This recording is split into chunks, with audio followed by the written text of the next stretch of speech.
जोहार नमस्कार।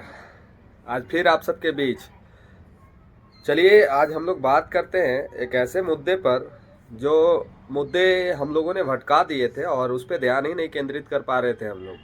बहुत सारे लोगों ने कहा कि टाइगर की वजह से बीजेपी की हार हो गई, बहुत सारे लोगों ने ये कहा कि टाइगर की वजह से जेएमएम पुनः सरकार में आ गई। लेकिन मुद्दा तो कुछ और ही था जो हम लोग नज़रअंदाज कर रहे थे। तो क्यों नहीं इस पे नज़र डाला जाए, और आप लोग का क्या विचार है इस वीडियो के माध्यम से आप कमेंट में ज़रूर मुझे लिख के बताएं। तो चलिए बात करते हैं। बात है बिहार के मनीष कश्यप जी की। बात है बिहार के मनीष कश्यप जी की, जिन्होंने चुनाव प्रचार एज ए स्टार प्रचारक बीजेपी के वो झारखंड के धरती पे कदम रखते हैं और तमाम विधानसभाओं का दौरा करते हैं। विशेष करके रांची लोकसभा, रांची जिले के 7 वो जो विधानसभा है वहाँ पे वो दौरा करते हैं। संजोग देखिए ऐसा लगा उनका आने के बाद कि रांची लोकसभा के और रांची जिले के 7 विधानसभा में 2 सीटें ही बीजेपी जीत पाती है और 5 सीटें यहाँ हार जाती है। कारण आप बताइए। दूसरा एक और पहलू निकल के सामने आया कि मनीष कश्यप जी सदैव हमारे अध्यक्ष आदरणीय सुप्रीमो टाइगर जयराम महतो जी के बारे में अनर्गल बातें करते वो दिखे पूरे विधानसभा चुनाव में। वो कभी कहते कि इनको संविधान का ज्ञान नहीं है, ये कभी कहते कि बांग्लादेशी घुसपैठी को ये कभी आवाज़ नहीं उठाते, कभी कहते कि बिहार झारखंड अलग अलग नहीं है, एक है भारत, हम भारतीय हैं। तमाम ऐसे मुद्दों को उन्होंने उठाया जिसको झारखंड के झारखंडी लोगों ने नकार दिया। मैं बार बार चुनाव के दौरान में मैं वीडियो के आके ये बताने का प्रयास किया था। आप मेरा पुराना वीडियो जाके देख सकते हैं, वीडियोस तमाम मेरे लिस्ट में है, आप उस वीडियो में जाके देखिए। मैं तमाम ये बातें बताने का पहले भी प्रयास किया था कि कहीं ऐसा ना हो कि मनीष कश्यप जी के वजह से बीजेपी का लुटिया डुबो जाए यहाँ पे, इसलिए कि वो झारखंडियों को और बिहारियों को अलग अलग नज़रिए से देख रहे थे और झारखंडी और बिहारी का अलग अलग यहाँ पे समीकरण बैठा रहे थे। तो ये चीज़ देखने को मिला वहाँ पे। अब रही बात कि मैं आपको एक और बात से अवगत कराना चाहता हूँ कि जब चुनाव चल रहा था और हमारी पार्टी जब चुनाव लड़ने के माहौल में जब पूरे जोश व जुनून से हर एक विधानसभा का दौरा कर रहे थे तो हम लोग अपना प्रचार पे ज़्यादा फोकस कर रहे थे।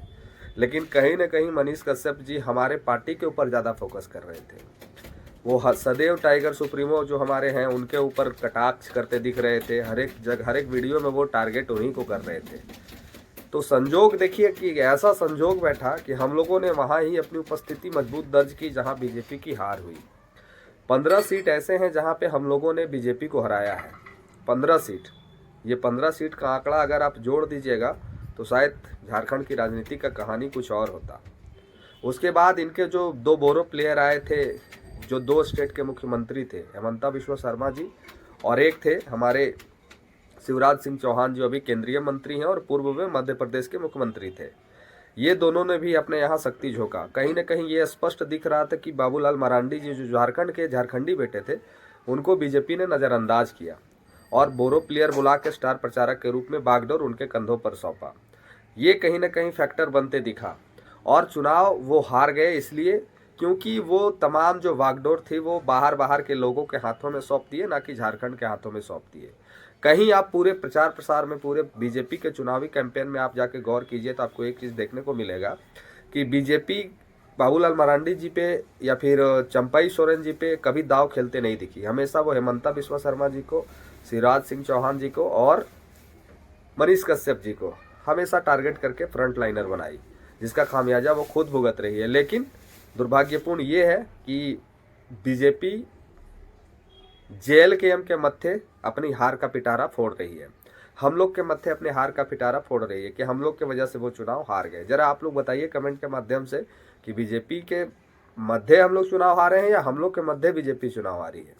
हम लोगों ने उनको 2-3 ऐसे सीट से हराया है जहाँ पे हम लोग दूसरे स्थान पर और वो तीसरे स्थान पे हैं। जैसे कि मैं बता देना चाहता हूँ आपको कि हमारे अर्जुन राजवार जी जो चंदन क्यारी से प्रत्याशी थे, वो नेता प्रतिपक्ष के जो नेता थे अमर बावरी, उनको हम लोगों ने पछाड़ दिया और हम लोग दूसरे स्थान पर और वो तीसरे स्थान पे चले गए। बैरमो का वो सीट था जहां से अनूप सिंह जी चुनाव जीते हैं, वहां पे इनके जो प्रत्याशी रविंद्र पांडे जी थे उनको हमने पछाड़ा, वहां हम दूसरे स्थान पे थे।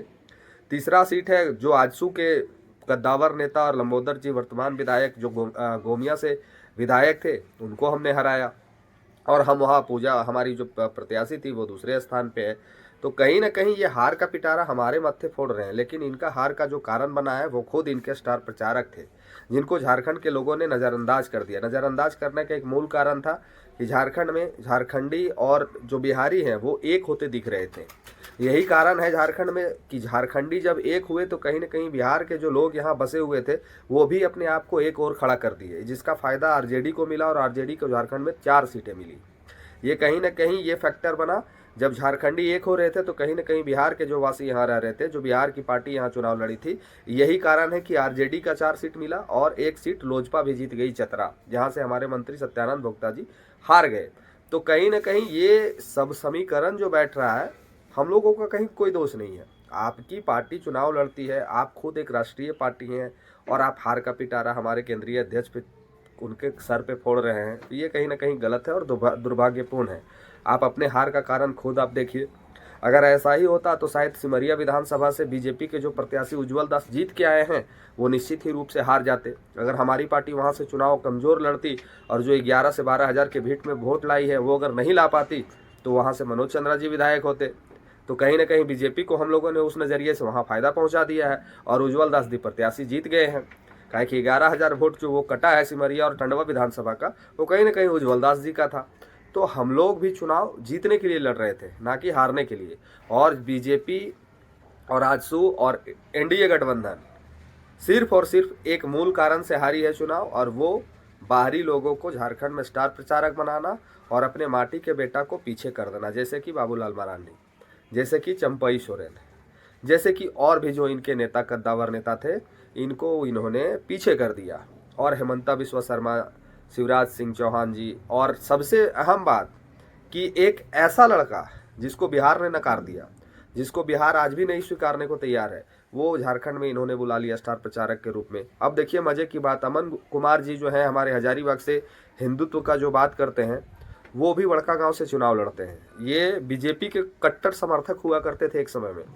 ये तमाम बातें बीजेपी को सोचनी होगी। और ये जो जेएल कैंप को बदनाम कर रहे हैं और जेएल कैंप पे जो अपने पिटारा फोड़ रहे हैं, मैं इसलिए ये तमाम बातों को आप लोग से अवगत करा दे रहा हूँ और आप लोग को जाननी चाहिए ये सब बातें। अमन कुमार जो हैं, जो हजारीबाग के रहने वाले हैं, वो कहीं ना कहीं मनीष कश्यप के साथ दिन रात घूमते थे, कैंपेनिंग करते थे और पूरे विधानसभा में उन्होंने बीजेपी के पक्ष में प्रचार किया, मतदान के लिए उन्होंने बात कहा और बीजेपी के लिए ही वो समर्पित दिख रहे थे। सडनली ऐसी क्या बात हो गई को निर्दलीय बड़कागांव से प्रत्याशी हो गए और बीजेपी के खिलाफ चुनाव लड़ गए। लेकिन वहाँ उनको फायदा हुआ कि रोशन लाल चौधरी वहाँ से जीत गए और अंबा प्रसाद जी वहाँ से हार गई। अब वहाँ कहिएगा कि हम लोग की वजह से अंबा प्रसाद हार गई, तो ये ठीक नहीं है। आप हार का पिटारा अपने सर पे फोड़िए, आपकी जो कमियां हैं उसको देखिए, ना कि हम लोग के ऊपर सवाल खड़ा कीजिए। ये दुर्भाग्यपूर्ण है और मैं आशा करता हूं कि आने वाले समय में आप अपनी गलतियों को सुधारेंगे, ना कि हमारे पार्टी पे माथा फोड़ेंगे। तो हमारी पार्टी आज पहली बार चुनाव लड़ी है और इतनी अच्छी उपस्थिति दर्ज कराई है। हम लोग आगे निश्चित ही रूप से एक और अच्छा करने का काम करेंगे। तो जो भी साथी को ये वीडियो का क्या आप समझ के इस वीडियो से आपने क्या अपने आप को देखा कि मैं सही बोला हूँ या गलत बोलता हूँ, कमेंट करके ज़रूर बताएं और वीडियो को ज़्यादा से ज़्यादा शेयर करें। धन्यवाद। जोहार।